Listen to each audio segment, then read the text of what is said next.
UFOs and Krishna consciousness. I may as well start right in by discussing what such a subject could possibly have to do with Krishna consciousness.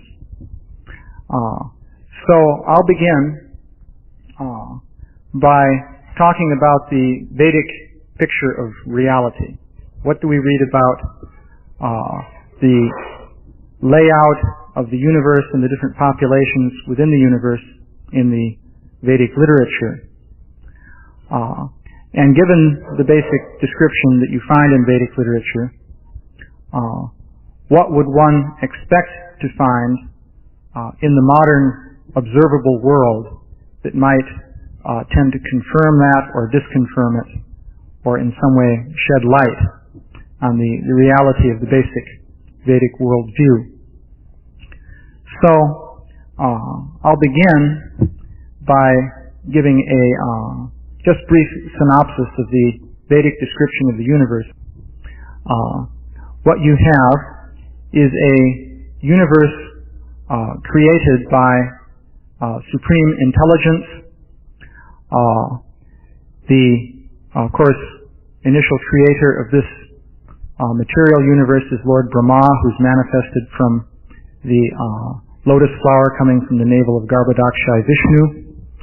From Brahma there are emanations of Prajapatis, who are beings who are empowered to create other species of life.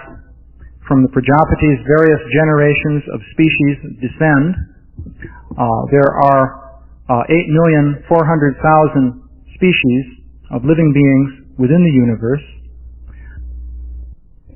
All right. There are 8,400,000 species of life within the universe. And of these, 400,000 are described to be basically human in form. Now, 400,000 species, that's quite a large number if you think about it. And needless to say, the Vedic literature does not tell us about all of those different species. If you stop to think that, for example, the Śrīmad Bhagavatam has 18,000 verses, so if each verse told us a little bit about one of those species, that would only cover 18,000 of them. And there are 400,000. So, naturally, we don't have information about all these different species. However, if we look at the Vedic literature, we do have some basic information about them that gives us some knowledge. From the Bhagavatam, there are a number of facts that you can glean. Basically, there are the demigods, or devas, whose main dwelling area in the universe is Svarga Loka. These include Indra, Chandra, Varuna, and so forth. It said there are 33 million principal demigods. There are Upadevas. The Upadevas are almost demigods. They're not quite demigods. It is said in one Shastra that I noted, one of the Puranas, that the powers of the Upadevas are about 3/4 of that of the powers of the Devas. So that gives you a sort of numerical idea. The Devas, by the way, have all kinds of mystic powers. This is one of the primary things that you see when you read the Bhagavatam. They have great control over the material elements, and thus it is possible for them to appear and disappear. They can change their form. Indra, if he likes, can appear as a bird, as happened in that pastime with Maharaj Shibi, for example. They have control over the elements within your body. They can control your mind. They can manipulate matter in different ways. There are 8 basic cities. These are described in the 11th canto of the Śrīmad Bhagavatam, and a whole series of other subordinate cities or mystic powers, many of which are quite remarkable, and these are fully possessed by the demigods. So the Upadevas typically also possess these powers, to a lesser extent, of course.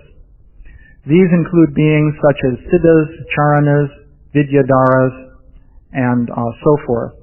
Also, there are Gandharvas, Kinnaras. There are many different categories of Upadevas within the universe.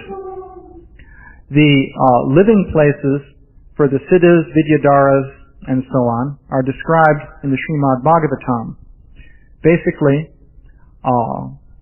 they are beneath the planet Rahu and above the earth. Basically, there is the Rahu planet, and between the level of the Rahu planet and the earth, there are various lokas inhabited by the Vidyadharas, Siddhas, Charanas, and so forth.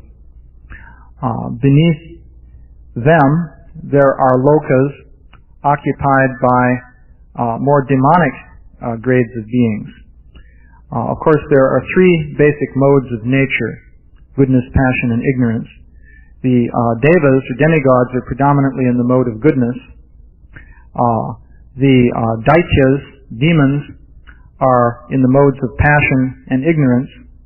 And there are other beings who are predominantly in the mode of ignorance, which could be called ghostly species of life. One should make a distinction between ghosts and ghostly species. A ghost, by definition, is the subtle body of someone who has died, but because of their karmic complications, they are unable to receive another gross body. And furthermore, they are attached to a particular material situation in this world. So they tend to haunt some particular location within this world.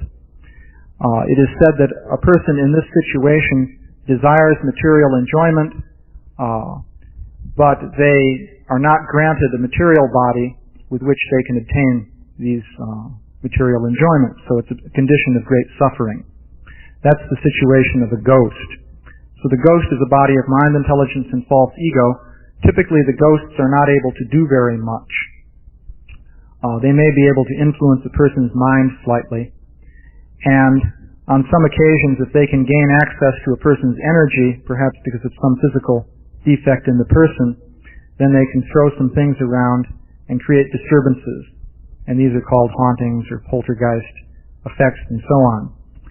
So that's the situation of a ghost. But there are also ghostly species. And there's quite a list of them in the Bhagavatam. These consist of bhutas, pretas, pisachas, yatudanas, kujmandalas, vetalin. There are different lists that you find in the Bhagavatam describing these different types of beings. These, however, are species. It's not that when you die and you're just there in your subtle body that you become one of these. You can also become one of these beings as a result of karma. But they have organized societies, and they are definite species with definite bodily forms. Their bodies are more subtle than the bodies we have, but they may contain some admixture of gross elements also. Typically, they also possess different mystic powers. However, they're not as powerful as the Upadevas. That's also described in different shastras. So, the 5th canto of the Srimad Bhagavatam says that, interestingly enough, these beings have their lokas, or dwelling places, 100 yojanas above the highest altitude to which the birds can fly. Large birds, it says. So that would indicate that above, more or less, the upper region of the troposphere, I guess, in modern terminology. If you go 100 yojanas up, which would be about 800 miles, then according to the 5th canto of the Bhagavatam, that's where you come to the domains in which these beings are living. In addition to that, there are different kinds of living beings that inhabit lower planetary systems. There are 7 lower planets, lower planetary systems, which are described in the Bhagavatam, mainly in the 5th canto. These are referred to as subterranean heavenly planets. it's an interesting description. They're called Bilasparga. Many different types of living beings live there. Many of these are predominantly in the mode of ignorance, or they are demonic. Typically, when the demons are defeated in battles with the demigods in the heavenly planets, they're driven down into the lower planets like Patala Loka or Sutala and so forth. And then occasionally they try to come back up to the heavenly planets, and on other occasions they try to take over the earth. So there are very powerful demonic beings living in the lower planets. Some of them, it turns out, are not demonic actually. There's the famous case of Bali Maharaj, who as a demon conquered the heavenly planets and was divested of his possessions by Vamanadev, the avatar of Lord Vishnu, and in the course of his meeting with Vamanadev, he surrendered to Vamanadev, and so he became a pure devotee. But still, he was considered to be officially a demon and was sent to live in Sutala until the end of this Manvantar period. At the end of that period, he will become the Indra, and then he'll rightfully rule the heavenly planets. So apart from that, though, there are beings of lesser stature, of many different categories. One interesting group is the Nagas. The Nagas are described as living both in lower planetary systems, and on the earth. The Nagas, as is true of many of these beings, can change shapes. The Nagas typically have a serpent form and a human form, and sometimes a half-serpent, half-human form. In the story of Kaliya Naga in the Krishna book, of course, Kaliya had a serpent form with many heads, but when his wives were appeasing Krishna, you can see in all the paintings they're shown as being human from the waist up and serpent from the waist down. And sometimes the Nagas just are in human form, so they have these powers to assume different forms. It is interesting that the Nagas play a role in the description in Vedic literature similar to that of the so-called fairies in Ireland and Scotland and so forth. Of course, fairy tale is a pejorative term, but there are traditions of beings called Tua de Danan, which means the sons of Dana, who are basically a very aristocratic class of beings of a more subtle nature than humans, who were traditionally believed to live in the same lands as England, Ireland, Scotland, and in that area. Typically, these beings were worshipped by offering them crops, and they were regarded as being able to control the weather and produce thunderstorms and things like that. So if they weren't given their offerings of the harvest, then they might cause a storm and destroy the harvest and things like that. Exactly the same traditions exist in India with regard to the Nagas, especially in Kashmir. You can read about these different traditions. So these beings are said to live on the earth, the lower planetary systems. So in various shastras, there's additional information. There's a whole category I've left out. These would be the pitras, or forefathers, ancestors is another way to look at it. There's the Pitraloka planets. In some of the Puranas, it is described that there are actually many different categories of Pitraloka planets with many different names. There's an elaborate nomenclature. So it's a very complex system. Basically in the Bhagavatam we just read about Pitraloka, but it's actually described that there are more Pitraloka planets than there are planets of the demigods. And in a way that makes sense because the Pitraloka planets are connected with the transmigration of souls, and a lot of souls are transmigrating. The demigods are more like cosmic administrators. So in any case, it's interesting to see that there's a vast array of Pitraloka planets. Some of these are connected with punishment of sinful personalities. Yamaraj is presiding in Pitraloka, in the southern part of the universe, and the Naraka Lokas, or hellish planetary systems, are located in that region. So that's a basic rundown on the different planetary systems. So if you look at the Bhagavatam, Mahabharata, and so forth, you find that in the time periods described in those books, many different categories of living beings were interacting very openly with human beings. Demigods would sometimes come to the sacrifices performed by great kings, for example. When Maharaj Yudhisthira performed the Rajasuya sacrifice, various demigods were present there to participate in various ways in the sacrifice. It was said that sometimes even a common man could see the demigods, which implies, by the way, that sometimes the common man couldn't see them, even though they were actually there to participate. Apart from that, there were meetings and encounters with many kinds of beings of a more demonic nature. There were the Rakshasas. People would have encounters with these. There are many stories of the Pandavas. Of course, Bhima would occasionally have a knockdown, drag-out fight with a Rakshasa, like Hidimba.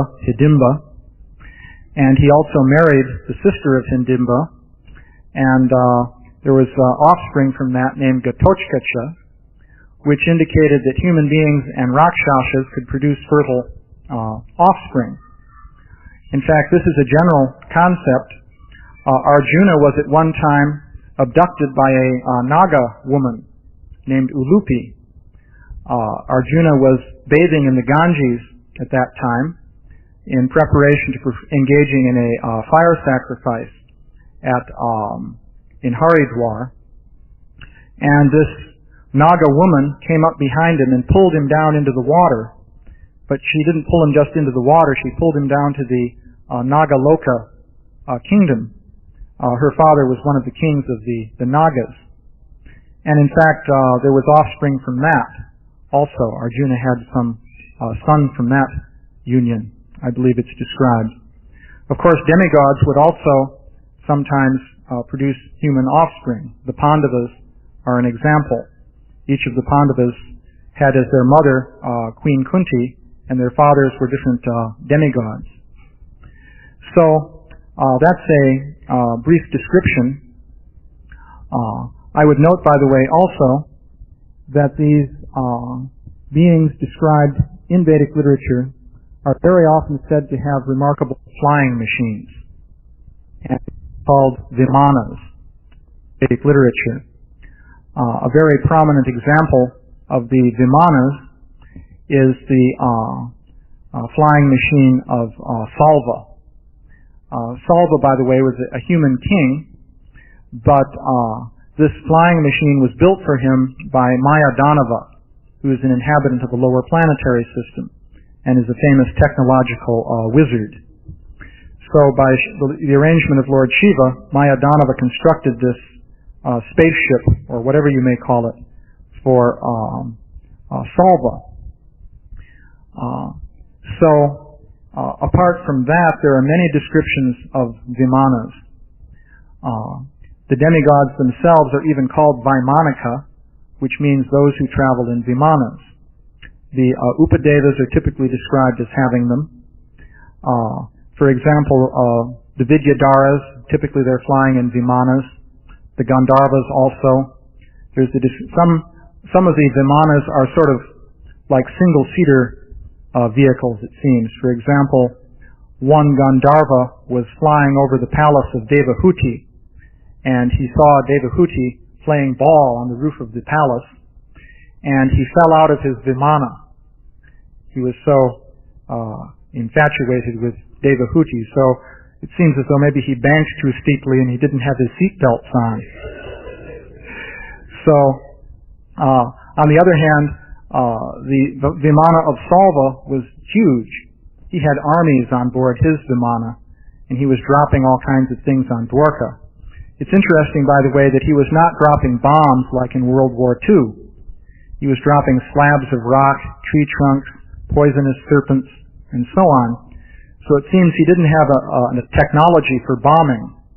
So this was entirely an amateur operation. He just happened to get this flying machine from somebody else who knew how to build them. But in his own human society, people didn't know how to build those things, evidently. Or they would have had the technology that goes with it for bombing and so forth. So, also there are descriptions of flying cities in the Vedic literature. There's the city of Hiranyapura, for example.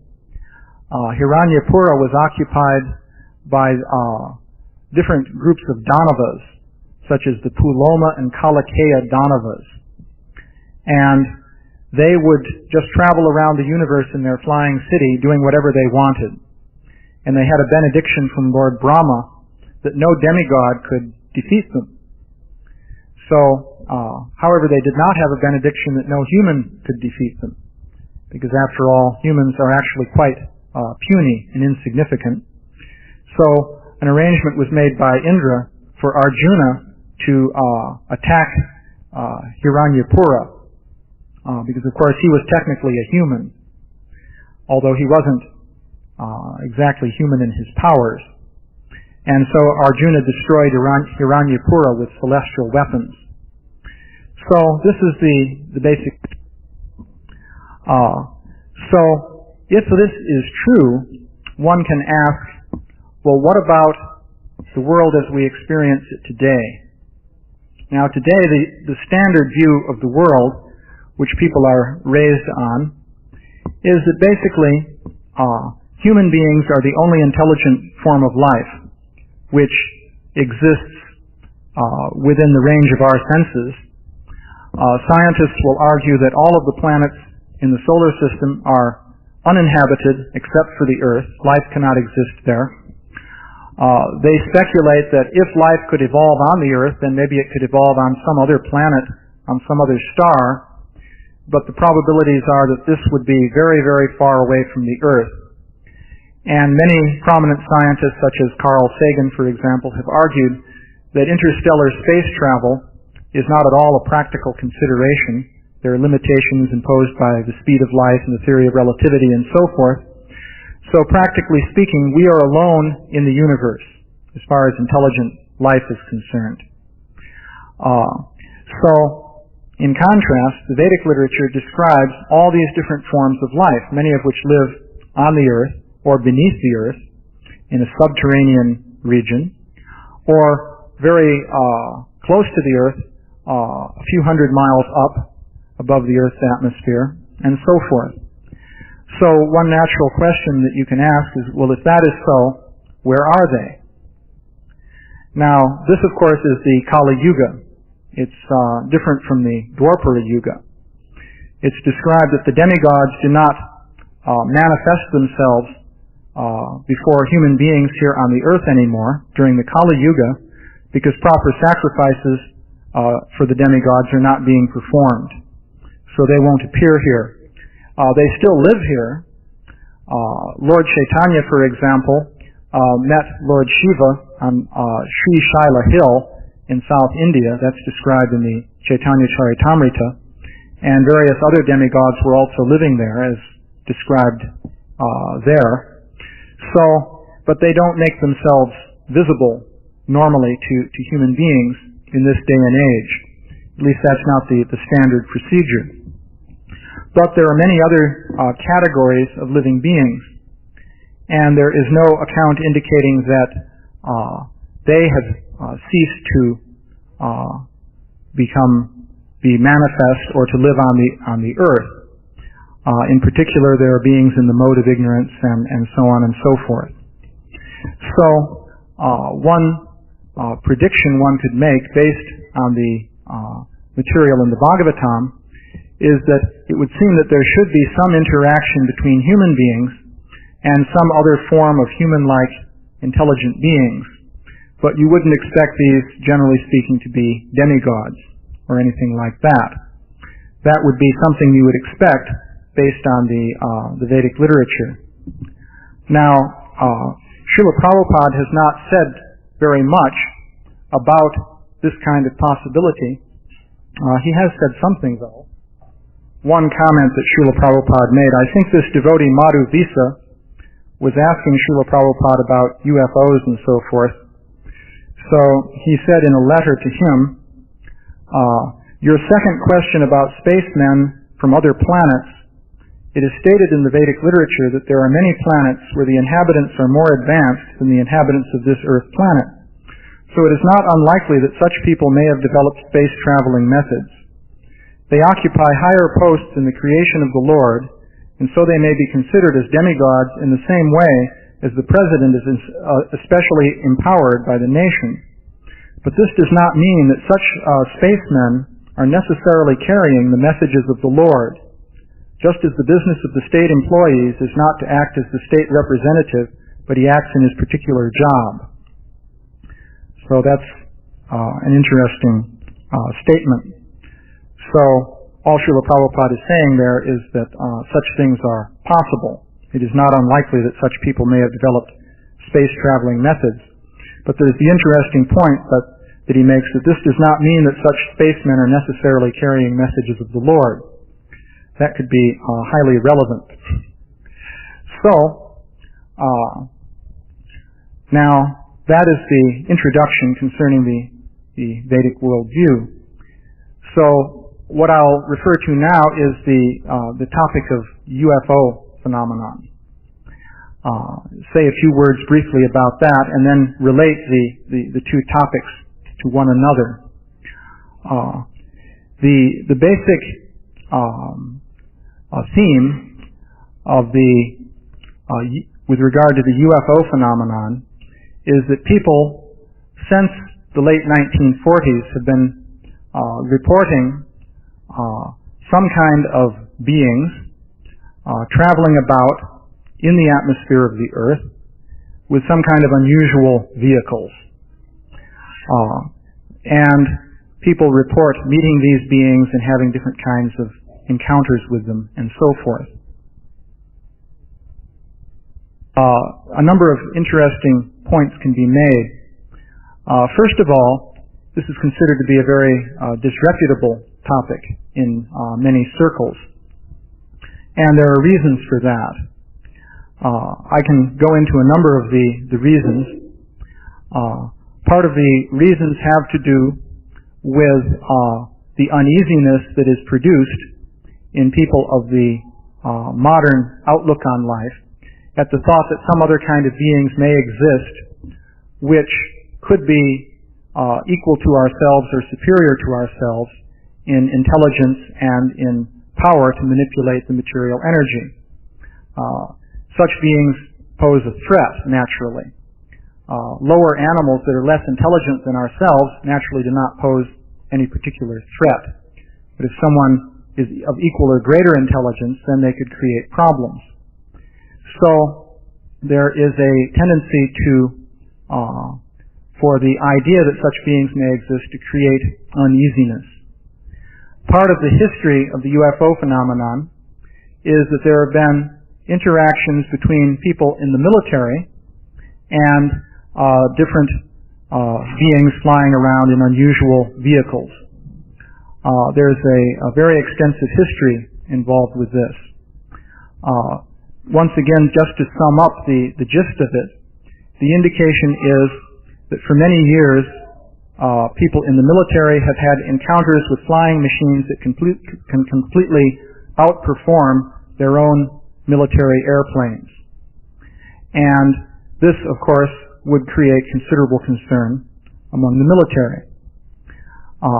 Many sources indicate that the government, for example, in the United States and in various other countries around the world, is concerned that if people were to become well aware of the reality of this kind of activity, then this could destabilize government and social order. People might panic. There could be different breakdowns in society. They might rebel against the government and so on and so forth. There's a great deal of documentation relating to this idea. So there have been specific programs to debunk or ridicule the UFO phenomenon so as to prevent people from widely coming to this kind of conclusion. For example, in 1953, there was a panel of scientists headed by a man named Robertson, who's a very famous scientist dealing with the theory of relativity. The panel was convened by the CIA, and it met for 3 days, and it came out with a paper which was kept classified for many years, but maybe about 20 years ago that was declassified, saying that indeed this UFO phenomenon should be debunked systematically by making use of the media, different kinds of movies, TV presentations, and so forth, in which the idea was essentially ridiculed. So this kind of background is there. I won't go into that in much more detail. I will mention that quite credible witnesses have given testimony concerning relations between the U.S. military and the UFO phenomenon. For example, I myself have spoken to a man named Elmer Green, who's a PhD. He's working for the Menninger Foundation doing medical research. That's in Topeka, Kansas. And in the early 1950s, he was engaged, he was the head of a group of engineers in the military doing metric photography for weapons tests. In metric photography, you have cameras which you can use to track missiles and other kinds of weapons as they fly through the air. This is used for testing the weapons. So his experience was that members of his group were obtaining pictures of UFOs along with the weapons. A UFO would follow, let's say, a missile. Just to give you one example that he described to me, once they were going to fire a V-2 rocket. Back in those days, they were still testing the V-2 rockets that they'd captured from the Germans. So their cameras were ready and the rocket was about to fire when two small disc-like objects came down from the sky and went revolving around the rocket for about 10 minutes or so and then went flying off into the sky. And he said they used up all their film on the objects, so then they had to delay firing the rocket while they reloaded their cameras with more film. So there were many descriptions like this. He personally saw a UFO flying after a cargo plane that was coming in for a landing. This was in China Lake at the Naval Weapons Testing Center there, and so forth. So he described this to me in great detail. He said that the reports and all the photographs of these objects were duly forwarded to Washington, and he said that when some of his colleagues asked later if they could see the reports or refer to them, they were informed that there are no such reports. They were simply told, well, we have no record of such a report. There was never such a report. And it was simply left at that. So this was the experience that he was having. And there's extensive documentation along these lines. So this is some of the background on the UFO phenomenon. Now, what I would like to do is go fairly quickly to the point to describe how the UFO phenomenon relates to Krishna consciousness. This is entirely a matter of preaching of Krishna consciousness. At the present time, a very large amount of material has accumulated concerning encounters that people have with UFOs and different kinds of beings associated with them. The beings typically are of two broad categories. There are beings who are, to put it bluntly, they appear to be very Thomasic in nature, very frightening. And there's another category of beings that seems to be more in the mode of goodness in terms of their behavior and their appearance. The frightening beings typically look totally horrifying. They come at night. They cause people to become paralyzed. And there's a whole experience that people describe in relation with these beings. There's been a lot of publicity about this lately, and this is called abduction. They will say that they are carried away into perhaps a UFO, at least into some room somewhere, they don't know where, and subjected to various types of mistreatment that sort of look like a medical examination, but they're very painful, and they involve quite a number of very unpleasant activities. These people typically become traumatized by the experience. In recent years, quite a number of people in the medical profession have begun to investigate these reports. Particularly psychiatrists and psychologists have made these investigations. They have found, typically, that the people are not psychotic. They typically exhibit signs of what is called post-traumatic stress syndrome, which is a psychological syndrome that develops as a result of traumatic experiences such as rape or, say, Vietnam veterans sometimes have this kind of syndrome and so forth. So basically speaking, just to give you an example of some of the psychological studies, a blind experiment was done with one psychologist named Elizabeth Slater, and I think it was 6 different people who had reported being abducted by these beings. Elizabeth Slater was not told that that was in fact what these people had in common. Nothing about UFO abductions was mentioned to her. She was merely asked to give a psychological evaluation of these people.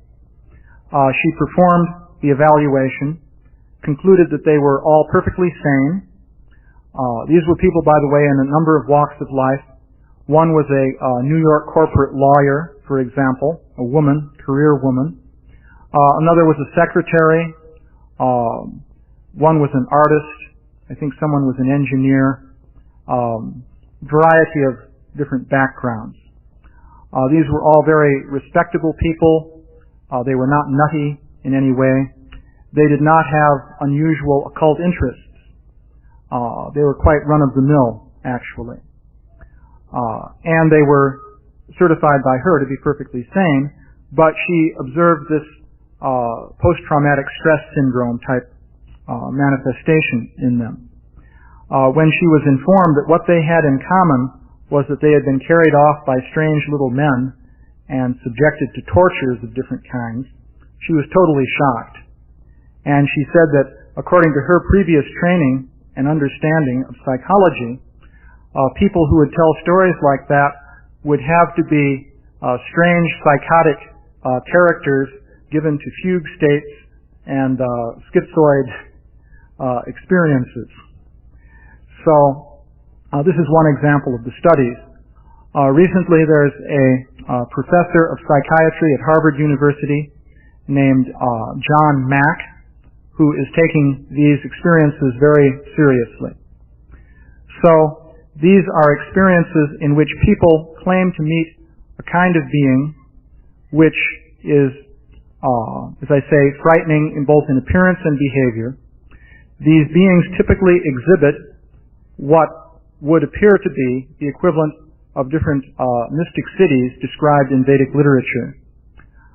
For example, there's a mystic city called Vasita city, which is described in the Vedic literature.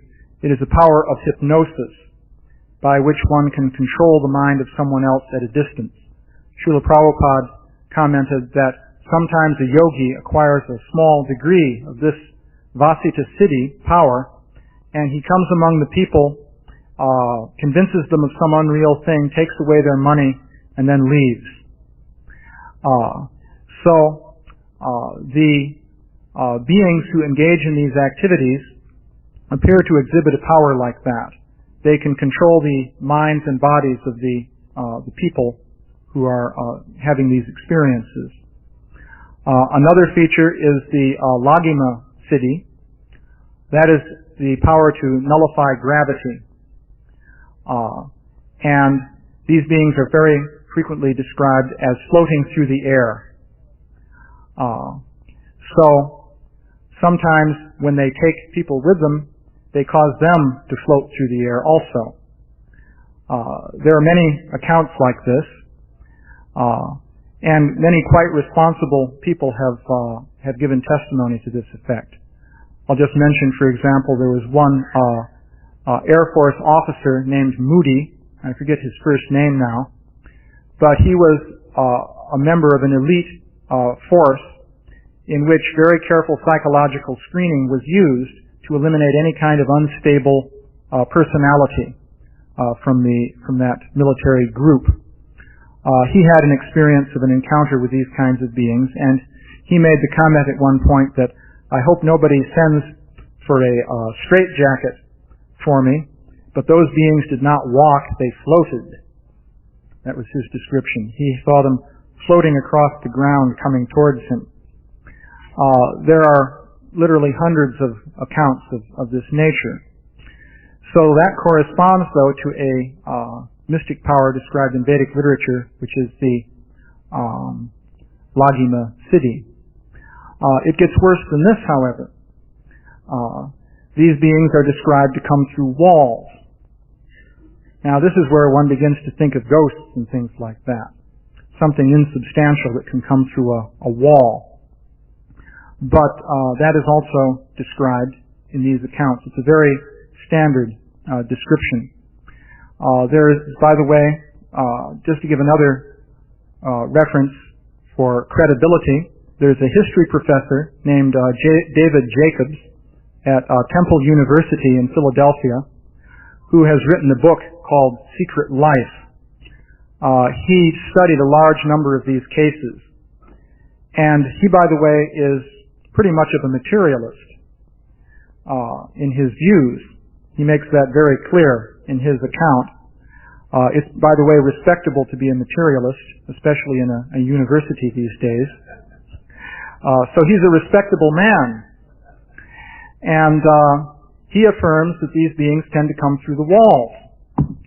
And since he definitely does not believe in mystic powers or any kind of superstitious nonsense like that, he says that, well, they must have some kind of technology by which they can alter the molecular structure of the wall and somehow pass through it.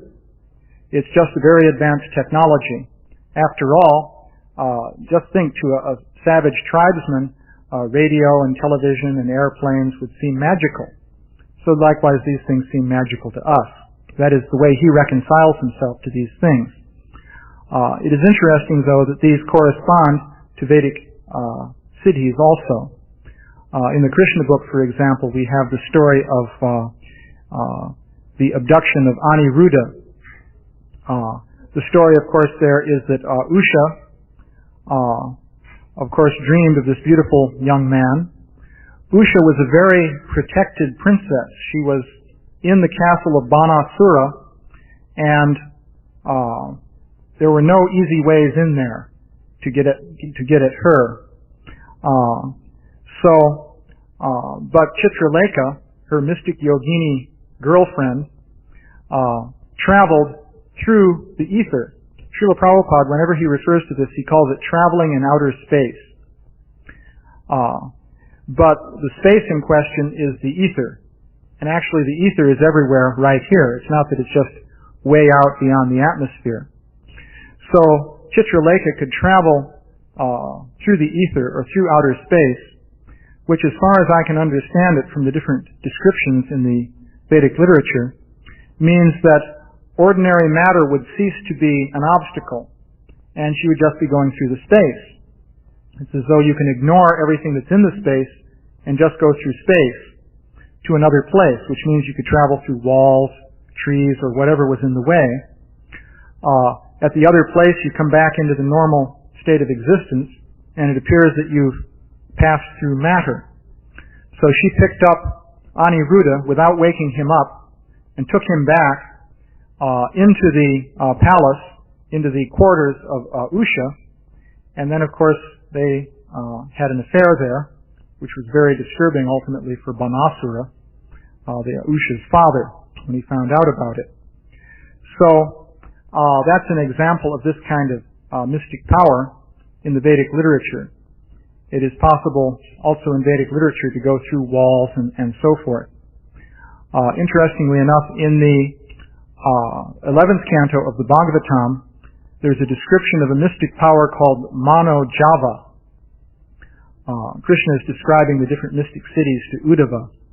And he says Mano Java is the power whereby the body is made to follow the wind that accompanies the mind. So, that's an interesting idea. According to that, if you move your mind somewhere, Śrīla Prabhupāda has spoken of traveling at the speed of the mind. With this mystic power, your body will move with it, and your body will go to whatever place you visualized in your mind. So, these reports of these beings involve these kind of mystic powers. So there's a strong analogy that can be drawn with the powers exhibited by these beings and the powers described in Vedic literature. Furthermore, the beings seem to fall in a sort of ghostly category, just based on the descriptions people give of them. And in the Vedic literature, you have the different categories of ghostly beings.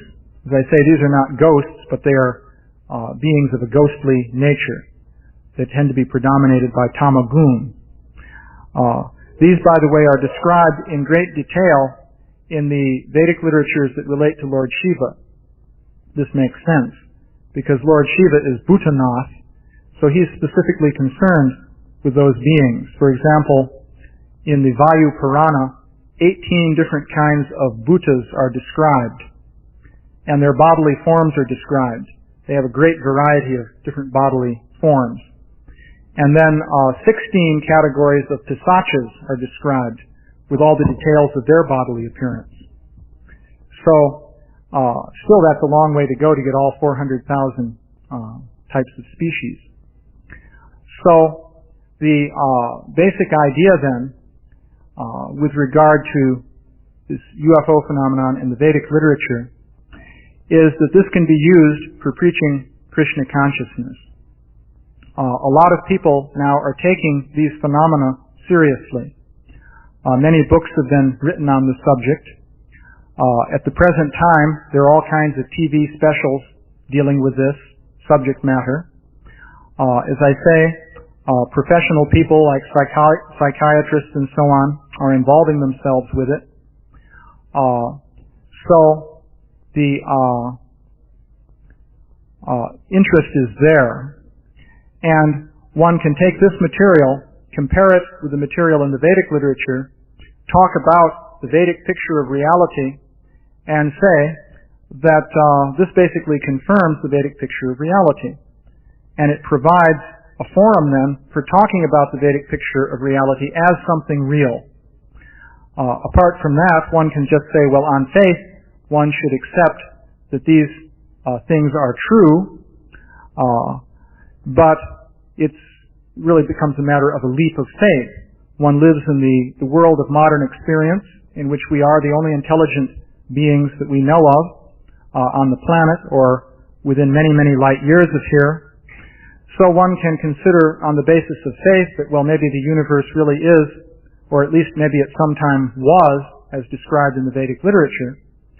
But the advantage of this subject matter is that in discussing it, one can then discuss the Vedic picture of reality as something actually real. It's perfectly natural then to do that. And on that platform then one can talk about all kinds of things relating to Krishna consciousness. Now, one feature of this whole UFO phenomenon is that people who look into this at all seriously find it to be very disturbing, as you might imagine. I've described the tamasic aspect. There are other kinds of encounters that are not so frightening, I'll get to those in a moment because there's an interesting thing we can say about those as well. But if we look at those that are considered to be very Thomasic, these are very disturbing. This David Jacobs, for example, said, sometimes somebody will ask me, what if this all turns out to be an illusion? And none of these things are real. It's just some kind of a dream or an illusion or something like that. And he said that if that turned out to be the case, I would weep for joy. You know, I don't want this to be true. This is what he was saying. So, the Vedic literature provides the actual solution to this kind of problem. For example, and the solution, of course, is Krishna consciousness. The simple, basic logic of it is this. If we think that we are the only intelligent beings within many, many millions of light years, and we think that we have the power to control nature, then to solve our problems, one natural way to do it is to use our own intelligence, learn how to manipulate matter in a more ingenious way, and thus deal with the different difficulties. We can conquer disease, we can solve the problems imposed by nature, and so forth, using technology and science, and in this way, deal with everything. And if we are the only intelligent beings around, how else could we do it? But if there's the possibility that there are beings superior to us that might in fact mistreat us in some way, for example, then what can we do? We can't fight them if they're superior to us any more than, say, members of a savage tribe could fight off people with modern military weapons. Just consider the plight of, some tribesmen when they meet up with a modern army. What can they do? So, the solution then is simple. You have to appeal to some higher beings. If some beings higher than you are causing you trouble, then the only thing you could possibly do is appeal to somebody higher than them. Logically speaking, you may as well go straight to the top. One thing you can immediately infer from the existence, by the way, of beings other than humans is that there must be God. It's a natural inference. If we are, in fact, the only intelligent being on the earth, then you can perhaps give some credence to the evolutionary theory that we came up from the apes. Things have been gradually improving over millions and millions of years, and we're just the pinnacle of the evolutionary process. We're the best thing that's come along. So that makes sense in that picture. But if you have all kinds of beings superior to us, immediately the evolutionary view breaks down. First of all, the theory of evolution in no way can account for any of the types of beings that I've described, if in fact these are real. Now, by the way, as a point of epistemology, I don't insist that any of these things are real.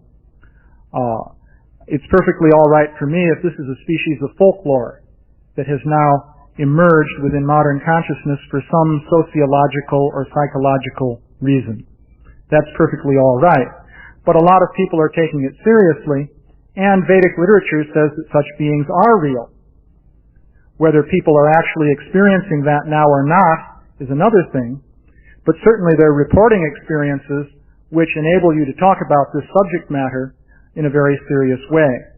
And that's the basic point. In other words, we don't have to affirm that any of these things are real in order to talk about these things.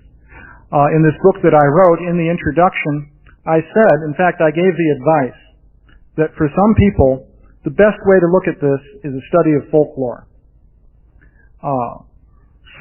And I'm not saying, by the way, that therefore it is just folklore. This is just a point of epistemology. What we're mainly interested in getting at here is the Vedic literature, and of bringing that into serious discussion among people. So, to cut a long story short, the solution to the problem posed by beings superior to us is you have to surrender to God. If there are beings superior to us, that suggests that the theory of evolution is certainly not very good. Darwin's theory cannot explain the origin of such beings. If you try and stretch Darwin's theory to accommodate them, then you've got real problems. If you say they evolved on another planet, then the problem is, why do they look similar to humans? Because they do. They have 2 arms, 2 legs, head, eyes, and in the right place, and so on and so forth. On the other hand, if they evolved on the Earth, where's the record of that? There's no record.